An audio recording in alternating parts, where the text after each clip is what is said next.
Yes, people, them is man like Jamo. So yeah, BYD, we're out in Milton Keynes, fam. Let's have a look at the thing right here, fam. Sealion 7. See the angles there? Angles are mazza. Angles are a mazza. What? So obviously they got man the noir version. Do you get it? The Black Cars Matter version. That's what we got going on right here, right now. Do you know what? I like this. This is looking sporty. Do you get it? Even though it's a kind of SUV size, this is looking kind of sporty. I do like the front, fam. Let's come over to the wheels though. Now, fam, I don't even know how big these rims are, but they're wham.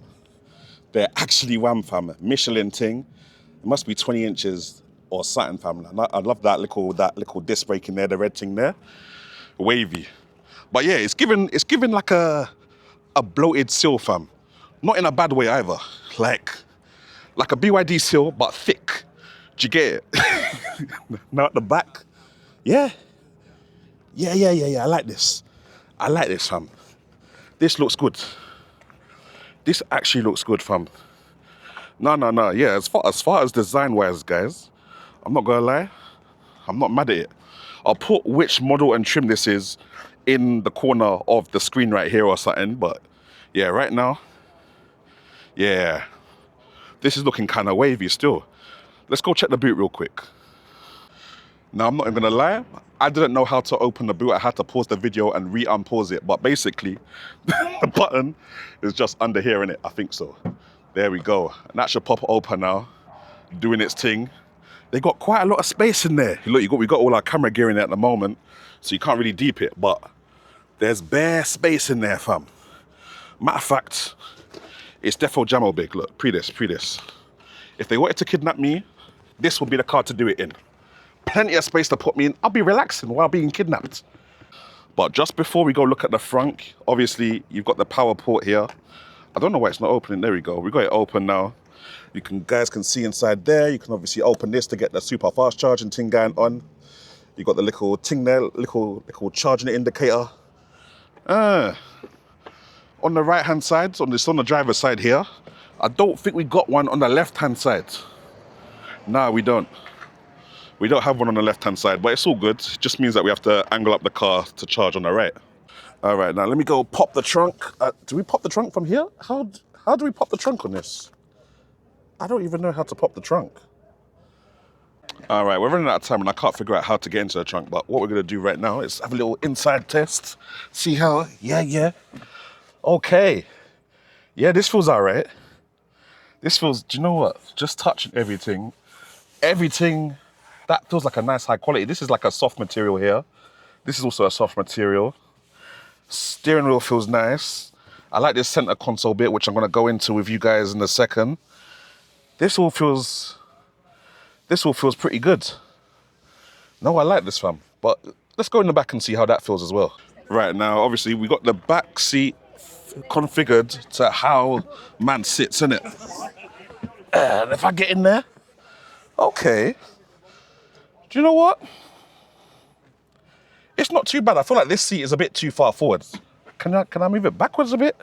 Right, now if I lift up this, I should be able to push the seat back a bit further. Yeah, there we go. Okay, so now, yeah, now man is relaxing. Now man is relaxing. Yeah. Little handle up here, little light here. Where you got little door bins down there kind of thing. Little door bins to put your drinks in. You've got the audio system there. Got little pockets here as well. Little fan and stuff like that. And there's a good view of the cockpit and the passenger sides. Yeah, man, looks decent. Looks decent. Not mad at the space in here, considering the fact that the car seat is so far backwards. Nice bit of space. Might be a bit cramped with 3 in the back, including me, but right now with 2 in the back, we're relaxing. Now, annoyingly, because we were in so much of a rush and BYD literally told us they were only going to give us 20 minutes hands-on time with the car, I forgot to even press record for this segment of the video.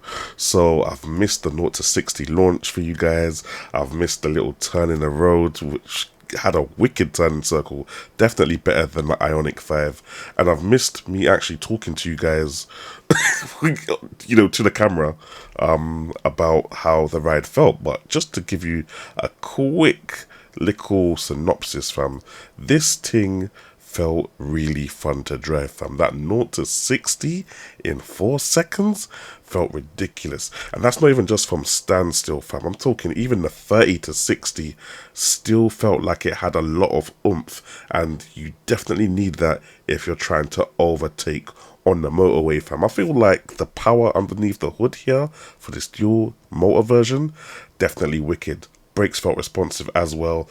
Turning felt heavy when you needed it to be, and light when obviously you're doing your little city maneuvers kind of thing. Very pleased with the balancing on that steering wheel and all that kind of stuff. And just general ride comfortability, fam. Like the suspension, all that kind of stuff felt really good. It didn't feel as bouncy as the Ioniq 5. I feel like the Ioniq 5 bounces you a little too much, whereas this one kind of just cushions you. And I feel like I'd rather be cushioned than bounced around in my car with the suspension. But I guess everybody has their own preferences. Alright guys, just a little close up of the cockpit for you guys right here. You got the little instrument cluster behind the wheel. Nice and easy to see with this little gap here. Don't know what any of these buttons do, but you got all these buttons here as well. It looks like this is the cruise control, little gap button there, telephone buttons and stuff like that. I don't know where the media controls are. The media controls, I think, are solely on the touchscreen, which is a bit annoying. I like to change track and I like to turn up the volume via the steering wheel so I don't have to take my eyes off the road just to do that. But there you go. You got the touchscreen, obviously. You can press this little button in the bottom left, just like with all other BYD cars, to turn the touchscreen left and right. You guys would have probably heard some of the voice commands that we did whilst we were driving. I thought those were kind of cool, like how you could just tell where you are in the car when you're asking it a question. So if someone's in the back seat and they ask for the windows to be opened, the car knows that it's somebody in the back seat that's asked for the windows to be open, fam. I think that's really cool. Whereas if you're in the front passenger seat, you can just say open my thing and it will open. But yeah. That's the heads up display, kind of Tesla-like with the one screen just in the middle. You got dual kind of air conditioning on that side and this side. I think there's like a 3-finger gesture that you can do to turn the like temperature up and down, even when you're not looking at the screen kind of thing. So, that helps. But I do prefer physical buttons. And there's no physical buttons going on here, really. Drive selectors down here. You got your little hazard lights, which is like it's like a proper button. You got all that other stuff going on. You also have car camera stuff. I'm wondering how to get to it without actually having to have the car on. But basically, like when you're reversing the car and doing all that, you've got all that camera stuff going on here and it looks really cool. But yeah, apart from that, guys, decent drive, man. Decent drive. Anyway, people, then it's just a quick, super duper rushed first impressions of the BYD Sealion 7. Apologies, I couldn't spend more time with it and give you a bit more in-depth information about the car. But in terms of range, being up to 300 miles, I like that. 0 to 60 in 4 seconds, we like that as well. Comfortable to drive, you got the front there, lots of actual internal space in the car, in the cockpit, in the back seats, which with these kind of mini to medium SUVs, sometimes they're big on the outside and they're quite cramped on the inside, especially for us bigger drivers. So you'll be pleased to know that there is actually quite a lot of space here, even for us 5'7" people. But no, apart from that, man, definitely a decent car. Under 60k, I think that's quite competitive.